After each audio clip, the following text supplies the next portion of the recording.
ప్రియులారా, మన ప్రభు అయిన యేసుక్రీస్తు నామములో మీకు శుభోదయం. ప్రభు సమీపంగా ఉన్నాడు. అనుదిన ఆత్మీయ ఆహారం నవంబర్ 2 ప్రభుదినం.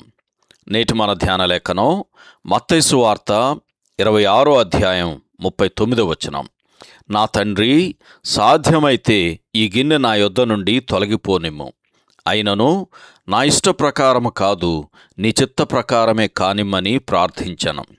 వ్యాఖ్యానాంశం తోట నుండి సిలువ వరకు 2వ భాగం. వ్యాఖ్యానాంశం తోట నుండి సిలువ వరకు 2వ భాగం. వ్యాఖ్యానం: అయ్యో, దుఃఖముతో మన ప్రభువు హృదయము బద్దలయ్యింది. యేసు ప్రార్థించడానికి అక్కడికి వెళ్ళినప్పుడు మరణమగునంతగా నా ప్రాణము బహు దుఃఖములో మునిగి ఉన్నది అని మత్తయి సువార్త 26వ అధ్యాయం 38వ వచనంలో పలకడంలో ఆశ్చర్యం లేదు. దీనిని గురించి ఒక్కసారి ఆలోచించండి. ఆయన మళ్ళీ, నిందకు నా హృదయము బద్దలాయను, నేను బహుగా కృషించి ఉన్నాను అని కీర్తన గ్రంథం 69వ కీర్తన 20వ వచనంలో కూడా పలుకుచున్నాడు. అలాగైతే దీని అంతటి ద్వారా పాప పరిహారం జరిగిందా అని ఎవరైనా ప్రశ్నించవచ్చు. కానీ లేదు అనే సమాధానం చెప్పాలి. పాప పరిహారం అంటే పాపం విషయంలో దేవుని న్యాయ విధులను నెరవేర్చి ఆయనను మహిమపరిచి వాటికి ప్రాయశ్చిత్తాన్ని జరిగించటం అనేది ఆయన సజీవుడిగా అనుభవించిన వేదనల వల్ల కానీ ఆయన కార్చిన కన్నీటి ధారల వలన కానీ కలుగలేదు.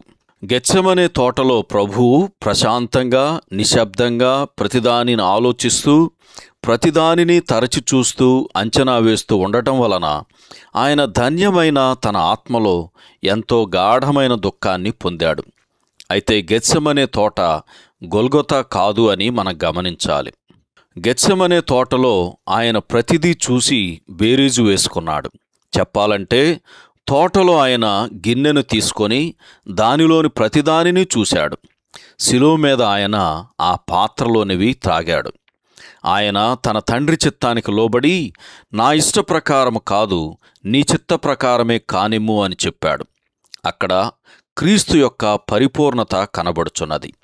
పాపం విషయంలో ఆయన త్రాగవలసిన గిన్నెను చూసి ఆయన వెనక్కి తగ్గటంలో ఆయన పరిపూర్ణత కనబడుచున్నది. అయినను ఆయన దేవుని చిత్తానికి లోబడి ఆ గిన్నెలోనిది త్రాగటానికి సిద్ధపడ్డాడు. అమూల్యమైన రక్షకుడు ఆయన తన కలగబోయే వాటిని చూచి ఏమాత్రమూ సణగకుండా దానినంతటినీ దేవుని మహిమార్థమై అంగీకరించాడు.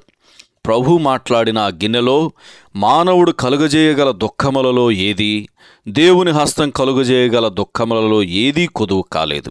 ఆ సమయంలో సాతాను కూడా ప్రభు దగ్గరకు వచ్చి ఆయన గిన్నెలోనిది త్రాగాలని నిశ్చయించుకుంటే దాని వలన కలిగే పర్యవసానమేమిటో ప్రభు ముందు ఉంచాడనడంలో సందేహం లేదు.